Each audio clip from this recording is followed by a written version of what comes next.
Hello friends, स्वागत आप सभी को अपने YouTube channel biology concept classes Supaul में। आइए आज के लिए हम आपके लिए लेके आए, यानी जैसा कि आप सभी को पता है कि हम पिछले वीडियो में क्लास 10th के फिजिक्स का पहला चैप्टर स्टार्ट किए थे और उस चैप्टर से संबंधित हम बहुत सारे टॉपिकों के बारे में चर्चा किए थे। लेकिन आज पिछले वीडियो में जहां तक हम छोड़े थे उससे आगे की टॉपिक के बारे में हम आज चर्चा करेंगे। लेकिन वीडियो को शुरू करने से पहले मैं आप सभी को बताना चाहता हूं कि अगर ये वीडियो आपको अच्छी लगे तो प्लीज इस चैनल को लाइक, सब्सक्राइब और अपनी दोस्तों के साथ शेयर करना ना भूलें, ताकि इस चैनल पर अगर कोई नया वीडियो अपलोड हो तो उसका नोटिफिकेशन सबसे पहले आपके पास पहुंचे। तो पिछले वीडियो में हमने बात किया था कि लाइट यानी प्रकाश के बारे में। प्रकाश क्या होता है, प्रकाश स्रोत क्या होता है और प्रकाश के आधार पर वस्तु को कितने प्रकार से बांटा जाता है, प्रकाश के परावर्तन क्या होते हैं और उसके नियम क्या होते हैं, उन सारी टॉपिकों के बारे में चर्चा किए थे। लेकिन आज का जो टॉपिक है वो आपके एग्जाम के दृष्टिकोण से, आपके परीक्षा के दृष्टिकोण से बहुत ही मस्ट वीवीआई है, इसलिए आप इसे वीडियो को जरूर देखें और जरूर समझें। आइए आज जो टॉपिक के बारे में चर्चा करेंगे वो है गोलीय दर्पण। वो है गोलीय दर्पण। गोलीय दर्पण। गोलीय दर्पण क्या होता है समझिए। गोलीय दर्पण कहते हैं कि वैसा दर्पण जिसका परावर्तक सतह किसी खोखले गोले का एक छोटा सा भाग होता है। वैसा दर्पण जिसका परावर्तक सतह किसी खोखले गोले का एक छोटा सा टुकड़ा होता है, एक छोटा सा भाग होता है और उसी भाग को हम गोलीय दर्पण कहते हैं। जैसे हम आपके साथ एक उदाहरण देकर समझाते हैं। जैसे ये देखिए, यह एक गोला है, खोखला गोला मतलब खाली गोला। ये क्या है? खोखला गोला है। और कहते हैं, और जब इस खोखला गोला से आप जैसे एक टुकड़ा को आप बाहर निकालिएगा, इस टुकड़ा को आप क्या कीजिएगा, अगर आप इसे बाहर करते हैं तो यह किस तरह का बनता है? जैसे इस तरह का बनेगा, आपके सामने बनेगा या नहीं बनेगा? बनेगा।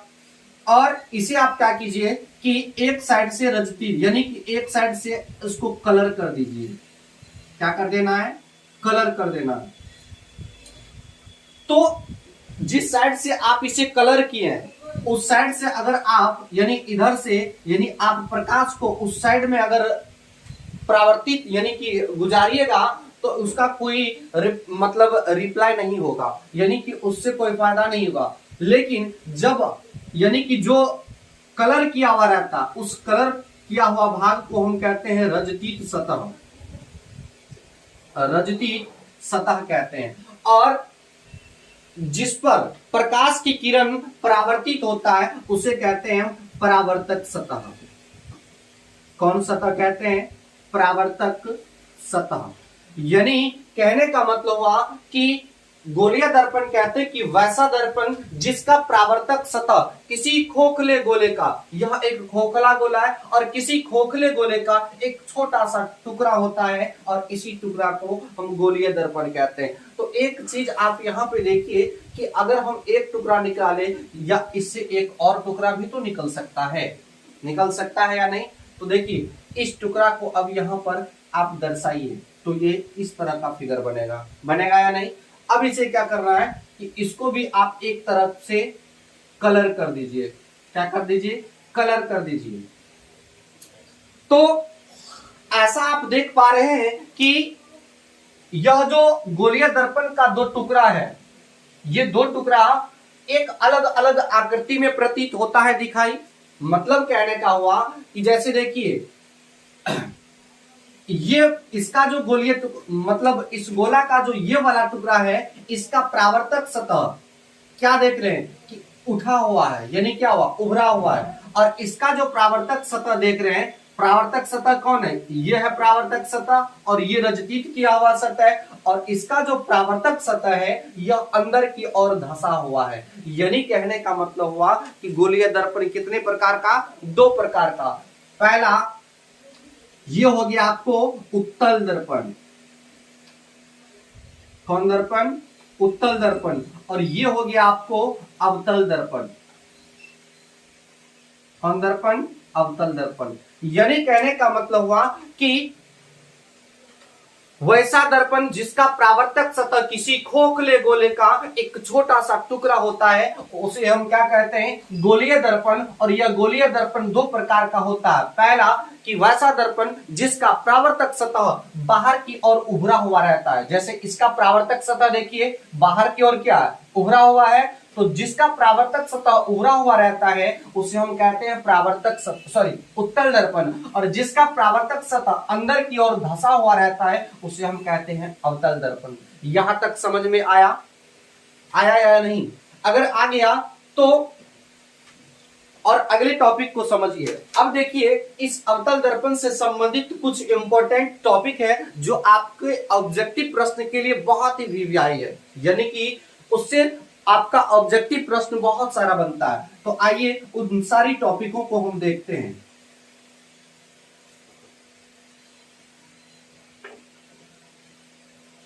जैसे आपके सामने जो अभी फिगर है, अभी हम जस्ट बताए कि इसका प्रावर्तक सतह क्या हुआ है कि अंदर की ओर धंसा हुआ है। तो इसका मतलब यह कौन दर्पण है? अवतल दर्पण है। कौन दर्पण? अवतल दर्पण।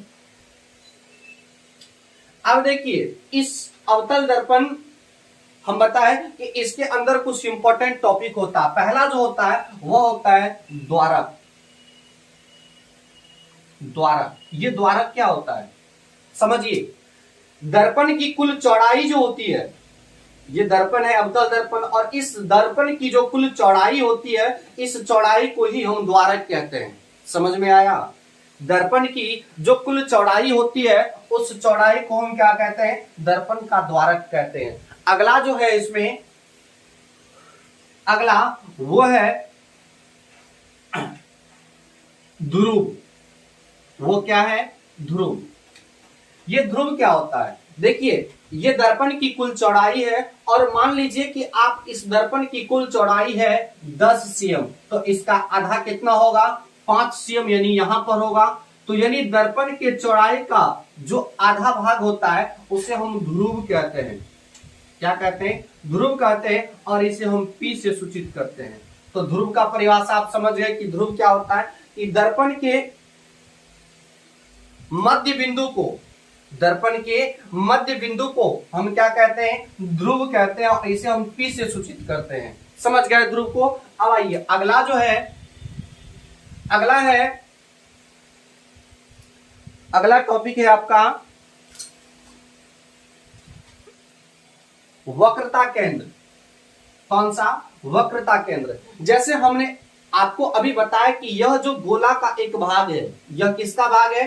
गोला का एक भाग है। जैसे देखिए यह एक गोला है और यह गोला का एक छोटा सा टुकड़ा है। तो छोटा सा टुकड़ा है यानी यह गोला है, तो गोला का एक केंद्र होगा या नहीं? तो मान लीजिए इस गोले के टुकड़े का केंद्र यहां पर है। कहां पर है? यहां पर है। तो यह जो केंद्र होता है, यह जो केंद्र होता है उसको हम कहते हैं वक्रता केंद्र। कौन सा केंद्र कहते हैं? वक्रता केंद्र। तो इसका परिभाषा निकल के इस प्रकार से आएगा कि दर्पण के ध्रुव गोलीय दर्पण का वह भाग, कि दर्पण का वह भाग जो जिसका खोखलीय गोलीय दर्पण का केंद्र बिंदु दर्पण का वक्रता केंद्र कहलाता है। दर्पण का क्या कहलाता है? वक्रता केंद्र कहलाता है। जैसे हमने आपको अभी बताया कि यह एक गोला है और यह गोला का एक केंद्र है। तो यह इस टुकड़े का यह केंद्र क्या होगा? यहां पर मान लेते हैं। तो वक्रता केंद्र कहते हैं कि दर्पण के खोखले गोले का वह केंद्र जो मध्य बिंदु यानी मिक्स पॉइंट में होता है, उसी मिक्स पॉइंट को हम दर्पण का वक्रता केंद्र कहते हैं। क्या कहते हैं? वक्रता केंद्र। अगला जो है वो आपका है प्रधान अक्ष। चौथा प्रधान अक्ष, या प्रधान अक्ष का हम दूसरा नाम देते हैं मुख्य अक्ष। प्रधान अक्ष को क्या कहते हैं दूसरी भाषा में? मुख्य अक्ष। ये क्या होता है? देखिए प्रधान अक्ष और मुख्य अक्ष होता है दर्पण के ध्रुव और वक्रता केंद्र को मिलाने वाली जो रेखा होती है उसी को हम प्रधान अक्ष या मुख्य अक्ष कहते हैं।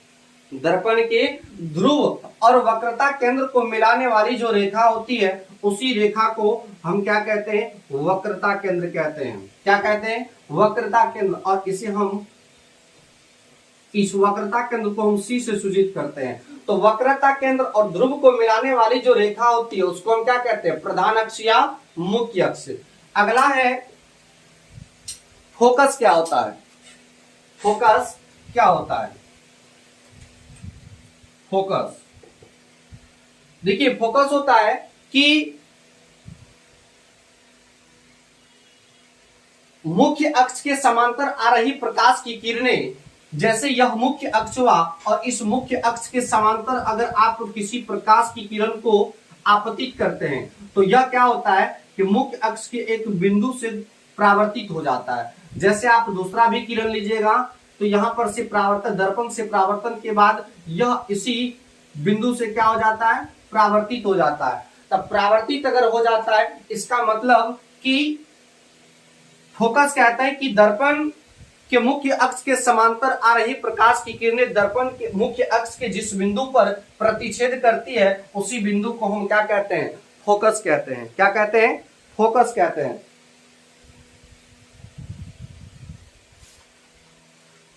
तो इसे हम क्या कहते हैं, फोकस। और फोकस को हम स्मॉल एफ से सूचित करते हैं, स्मॉल एफ से सूचित करते हैं। अब अगला है वक्रता त्रिज्या।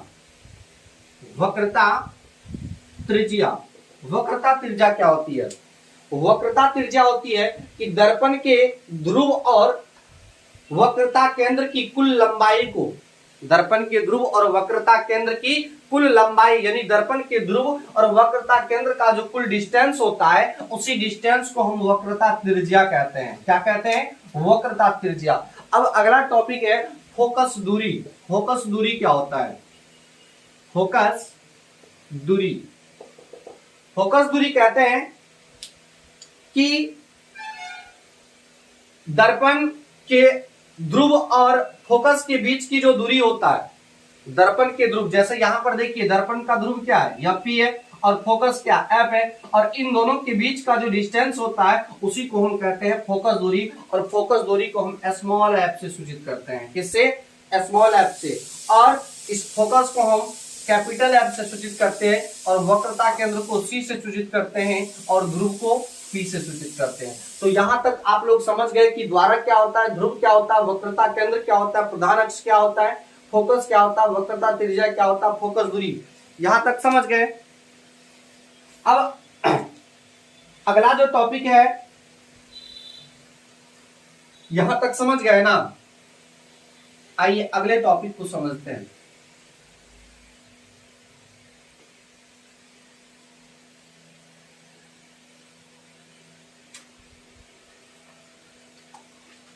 देखिए अगला एक टॉपिक है फोकस दूरी और वक्रता त्रिज्या के बीच संबंध, जो आपके एग्जाम के दृष्टिकोण से बहुत ही वीवीआई है। जैसे पहला क्वेश्चन ये हो गया कि फोकस दूरी और वक्रता त्रिज्या के बीच में संबंध। दूसरा एक प्रश्न है इसी चैप्टर में आवर्धन, यानी आवर्धन बराबर फॉर्मूला होता है कि माइनस यू बाय वी। और एक तीसरा जो इंपॉर्टेंट दीर्घ उत्तरीय प्रश्न यानी लॉन्ग टाइप में जो पूछा जाता है वो है दर्पण सूत्र। तो इन तीनों लॉन्ग टाइप प्रश्न के लिए हम एक अलग दूसरा वीडियो बनाएंगे। और क्योंकि अगर इस टॉपिक को हम इस वीडियो में चर्चा करते हैं तो चूंकि वीडियो बहुत ही लंबा हो जाएगा, इसलिए इस तीनों सूत्र के लिए यानी इस तीनों प्रश्न के लिए आवर्धन सूत्र, उसके बाद दर्पण सूत्र और एफ और आर यानी वक्रता त्रिज्या और फोकस दूरी में संबंध क्या होता है इसको प्रूव करेंगे एक अलग दूसरे वीडियो में। तो उस वीडियो को उस टॉपिक को रहने दीजिए। आइए उससे अगला जो टॉपिक है वो है गोलीय दर्पण से किरण आरेख की बनावट। गोलीय दर्पण से किरण आरेख की बनावट। गोलीय दर्पण से किरण आरेख की बनावट क्या होता है। जैसे गोलीय दर्पण से किरण आरेख की बनावट बहुत सारी इसका नियम है। पहला नियम देखिए क्या है कि मान लीजिए यह एक गोलीय दर्पण है, यह क्या है, एक गोलीय दर्पण है, और ये गोलीय दर्पण है, ये हो गया आपको इसका फोकस, ये हो गया आपका इसका वक्रता केंद्र। अगर पहला नियम है कि अगर आप मुख्य अक्ष के समांतर प्रकाश आती हुई प्रतीत होती है तो यह क्या होता है कि फोकस से होकर गुजर जाता है, फोकस से होकर क्या होती है, गुजर जाती है। ये पहला नियम है, यानी कि मुख्य अक्ष के समांतर आ रही प्रकाश की किरणें दर्पण से परावर्तन के बाद किससे होकर गुजर जाता है, फोकस से होकर गुजर जाता है। ये पहला नियम है। दूसरा नियम यह है, जैसे ये दर्पण है और ये हो गया आपको इसका फोकस और ये हो गया आपको इसका वक्रता केंद्र। तो दूसरा नियम ये है कि वक्रता केंद्र फोकस से आ रही, यानी कि इस किरण को आप अगर इस फोकस से होकर गुजारते हैं तो यह क्या होता है कि मुख्य अक्ष के समांतर हो जाता है। मुख्य अक्ष क्या हो जाता है, समांतर। यानी कहने का मतलब हुआ कि जब प्रकाश की किरणें फोकस से होकर गुजरती है तो फोकस से होकर गुजरने के बाद दर्पण से परावर्तन के बाद यह क्या होता है, मुख्य अक्ष के समांतर हो जाता है, पैरेलल हो जाता है। समझ में आया। और जो तीसरा नियम है कि जब जैसे ये दर्पण है और ये हो गया इस दर्पण का फोकस और ये हो गया इस दर्पण का वक्रता केंद्र। तो तीसरा नियम यह है कि जब प्रकाश की किरण को आप वक्रता केंद्र से गुजारते हैं, यानी इस सी से गुजारते हैं, तो वक्रता केंद्र से गुजारने के बाद, यानी जब प्रकाश की किरण दर्पण के वक्रता केंद्र से होकर गुजरती है तो दर्पण से परावर्तन के बाद क्या होता है कि पुनः वक्रता केंद्र से ही लौट जाती है, यानी परावर्तन भी वक्रता केंद्र के माध्यम से ही हो जाता है, यानी कि ऐसे किरण आया और ऐसे ही चले जाता है। यह है आपका तीसरा नियम। चौथा कहता है कि जैसे ये है आपका दर्पण, फिर और ये हो गया आपको इसका फोकस और ये हो गया आपको इसका वक्रता केंद्र।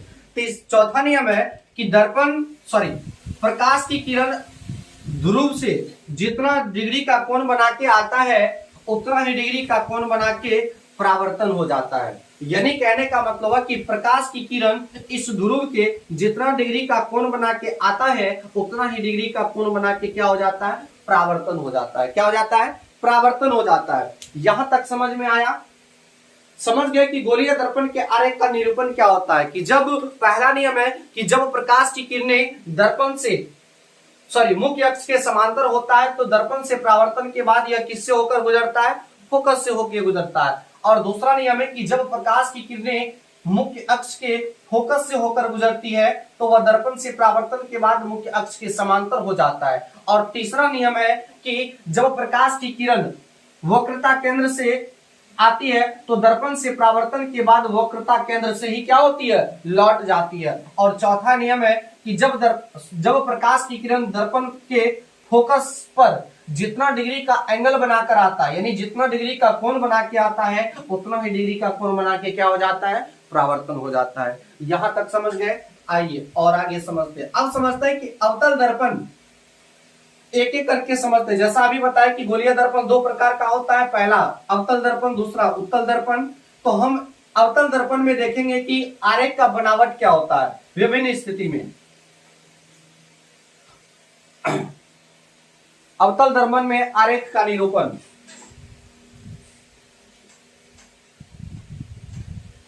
अवतल दर्पण में आरेख का निरूपण।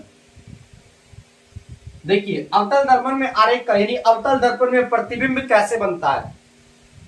वैसे उत्तल दर्पण में मात्र 2 प्रतिबिंब बनता है और अवतल दर्पण में कुल 6 प्रतिबिंब बनता है। जैसे देखिए ये होगी आपको, जैसे मानिए ये एक अवतल दर्पण है, इसका एक सतह कलर किया हुआ है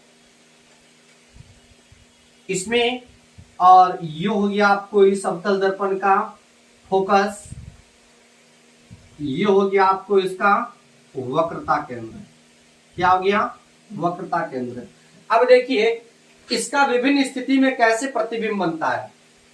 पहला तो ये होता है कि जब आप किसी वस्तु को, ये क्या है? ध्रुव है, दर्पण का क्या है? ध्रुव। तो पहला स्थिति ये होता है कि जब किसी वस्तु को आप P और F के बीच रखते हैं तो उसका एक अलग प्रतिबिंब बनता है जो कि एक अलग प्रकार का होता है, जो कि एक अलग प्रकार का होता है। दूसरा स्थिति है कि जब आप वस्तु को फोकस पर रखते हैं तो उसका एक अलग प्रतिबिंब बनता है जो कि अलग प्रकार का होता है। तीसरा है कि F और C के बीच में अगर किसी वस्तु को रखते हैं तो इसका भी एक अलग प्रतिबिंब बनता है जो कि अलग प्रकार का होता है। चौथा है कि जब आप किसी वस्तु को केंद्र पर रखते हैं तो इसका भी एक अलग प्रतिबिंब बनता है जो कि विभिन्न, मतलब एक अलग टाइप का होता है। और पांचवा है कि जब आप वक्रता केंद्र और अनंत के बीच में रखते हैं, जैसे मान लीजिए यह पीछे चले जाते जाएगा, मान लीजिए ये अनंत पर है, यानी इसका कभी अंत नहीं होगा। तो पांचवा है कि जब आप किसी वस्तु को वक्रता केंद्र और इस अनंत के बीच में रखते हैं, कहां पर? बीच में रखते हैं, तो इसका भी एक प्रतिबिंब बनेगा जो कि एक अलग प्रकार का होगा। और छठा है कि जब किसी वस्तु को आप अनंत पर रखते हैं तो इसका भी एक प्रतिबिंब बनता है जो कि एक अलग प्रकार का होता है। यानी कुल यहाँ पे आप देखें कि अवतल दर्पण में 6 स्थिति से प्रतिबिंब बनता है, इमेज बनता है। समझे ना? आइए इन 6 स्थिति में जो एग्जाम के लिए बहुत मस्ट वीवीआई है, हम उस के बीच एक आरेख का निरूपण करके बताते हैं। जैसे हम जो बताते हैं वो कहते हैं कि P और F के बीच में अगर वस्तु हो तो प्रतिबिंब कैसा बनेगा। P और F के बीच में, जैसे ये एक वक्रता केंद्र है, क्या एक वक्रता केंद्र, और सॉरी वक्रता केंद्र एक दर्पण है, और ये हो गया आपको P, ये हो गया इसका F, और ये हो गया इसका C। क्या हो गया? C। कहते हैं कि जब कोई वस्तु P और F के बीच में हो, यानी ध्रुव और फोकस के बीच में, फोकस दूरी के बीच में हो, जैसे मान लीजिए अगर वस्तु यहां पर है, कहां पर है? यहां पर है, तो हमें क्या होगा? अगर वस्तु ध्रुव और फोकस के बीच में है तो हम इस वस्तु से, जैसा कि अगर कोई वस्तु है तो वस्तु से बहुत सारा किरण निकलता है, तो हमें बहुत सारे किरण से मतलब नहीं है, मात्र 2 ही प्रतिबिंब बनने के लिए 2 ही किरण काफी है। तो पहला जो ये वस्तु है, इस वस्तु से हम क्या करेंगे? 2 किरण को दर्पण से परावर्तित करवाएंगे। तो पहला किरण आप लीजिए मुख्य अक्ष के समांतर, और अभी हम बताएं आपको कि जब प्रकाश की किरण दर्पण के मुख्य अक्ष के समांतर आता है या दर्पण के पर पड़ता है तो वह परावर्तित होने के बाद किससे होकर गुजरता है? फोकस दूरी से होकर गुजरता है। तो जैसे आपको पता है कि यह क्या है? एक मुख्य अक्ष है, यानी प्रधान अक्ष है, और इस प्रधान अक्ष के समांतर अगर प्रकाश को आप परावर्तित कराइएगा, आपतित कराइएगा, तो यह परावर्तित होकर किससे गुजरेगा? फोकस से होकर गुजरेगा। किससे होकर? फोकस से होकर गुजरेगा। दूसरा किरण हम इस प्रकार से लेते हैं, जैसे कि अभी हम जस्ट बताएं कि जब कोई प्रकाश की किरण दर्पण के ध्रुव पर जितना डिग्री का एंगल बना के आता है उतना ही डिग्री का एंगल बना के यह क्या हो जाता है? परावर्तित हो जाता है। क्या हो जाता है? परावर्तित हो जाता है। अब देखिए यहां पर आप थोड़ा सा कल्पना कीजिए कि क्या आपको ऐसा लगता है कि दोनों प्रकाश की किरणें की परावर्तन जो है आपस में कभी कटने वाला है? नहीं। तो हम इस स्थिति में क्या करेंगे कि इसको हम सीधे पीछे की सीध में थोड़ा सा आगे बढ़ाएंगे। क्या करेंगे? आगे बढ़ाएंगे। अपने सीध में क्या करेंगे? आगे बढ़ाएंगे, और यह जिस बिंदु पर कटेगा वही इसका प्रतिबिंब कहलाता है। वही इसका क्या कहलाता है? प्रतिबिंब कहलाएगा। वही इसका क्या कहलाएगा? प्रतिबिंब कहलाएगा। तो देखिए आप यहां पर समझ गए कि यहां पे मान लीजिए यह फोकस, यह वस्तु था ए और बी, और इसका प्रतिबिंब क्या बना? ए डैश और बी डैश। अब आप एक बात बताइए, क्या इस वस्तु का जो प्रतिबिंब बना वह वास्तव में प्रतिच्छेद हुआ या नहीं? नहीं, क्योंकि अगर वास्तव में प्रतिच्छेद होता तो यह वास्तविक में प्रतिच्छेद करता, लेकिन वास्तव में यह प्रतिच्छेद नहीं हो रहा है। यह इसका प्रतिबिंब हमें आभास हो रहा है, यानी प्रतीत हो रहा है कि कहां पर बन रहा है, यहां पर बन रहा है। और यहां पर बनने के बाद यानी वस्तु का प्रतिबिंब जो बन रहा है, कौन क्या बन रहा है? काल्पनिक बन रहा है। वस्तु का प्रतिबिंब क्या बन रहा है? काल्पनिक। दूसरा देखिए, काल्पनिक तो बन गया, लेकिन जब काल्पनिक प्रतिबिंब बनेगा तो क्या होगा? सीधा बनेगा प्रतिबिंब। क्या बनेगा? सीधा। तीसरा देखिए कि वस्तु के साइज का है, या वस्तु से छोटा है, या वस्तु से बड़ा है। जैसे वस्तु होगी आपको ए बी और इसका प्रतिबिंब ए डैश बी डैश बना है, यानी वस्तु से बड़ा प्रतिबिंब बनता है। क्या बनता है? वस्तु से बड़ा प्रतिबिंब बनता है। यहां तक समझ गए? तो आप इसी तरह क्या करना है कि आप विभिन्न स्थिति में हम आपको बता दिए कि उसका गोलीय दर्पण का आरेख का निरूपण कैसे होता है, और उसी जब आप उस कॉन्सेप्ट को समझ गए होंगे तो आप इस 6 स्थिति को आप इसका प्रतिबिंब बना सकते हैं। तो हम वही बताए जो आपके एग्जाम के दृष्टिकोण से वीवीआई है। तो अब ये था अवतल दर्पण में आरेख का निरूपण। अब हम बताते हैं कि उत्तल दर्पण में आरेख का निरूपण कैसे होता है। उत्तल दर्पण में इस अवतल की जगह पर मात्र हम उत्तल लिख देते हैं। उत्तल दर्पण देखिए, उत्तल दर्पण में मात्र 2 स्थिति में प्रतिबिंब बनता है। जैसे यह एक उत्तल दर्पण है, यह क्या है? उत्तल दर्पण है। और ये हो गया आपको इसका परावर्तक सतह।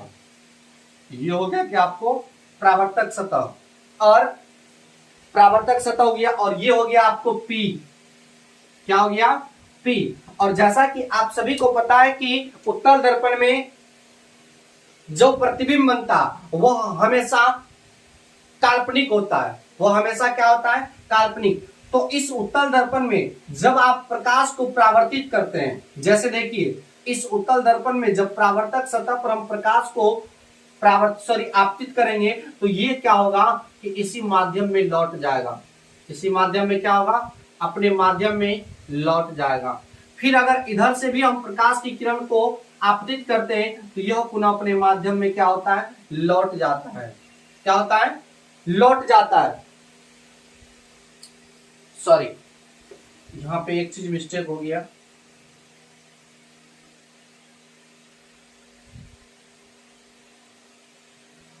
यहां पे देखिए, उत्तल दर्पण का ये हो गया आपको ध्रुव, और मान लीजिए ये हो गया आपको अनंत। इसका अंत कभी नहीं होगा, यानी ये लाइन इसका मुख्य फोकस का अंत तक जाते जाएगा। ये हो गया आपको अनंत। तो पहला जो प्रतिबिंब बनता है वो बनता है कि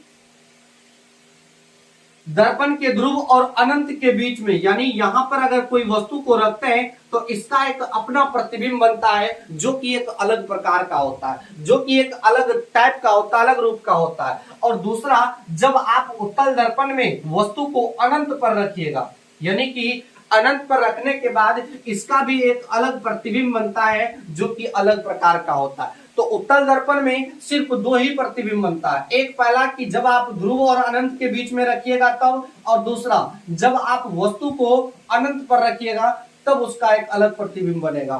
तो यहां तक समझ में आ गया ना? अगर यहां तक समझ में आ गया तो इसी टॉपिक से संबंधित एक बहुत ही महत्वपूर्ण टॉपिक है आपका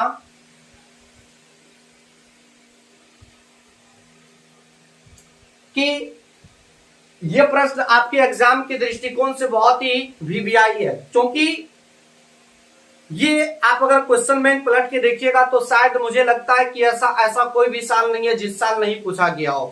क्वेश्चन कहता है कि अवतल दर्पण को अभिसारी दर्पण, दूसरा उत्तल दर्पण को अपसारी दर्पण क्यों कहा जाता है?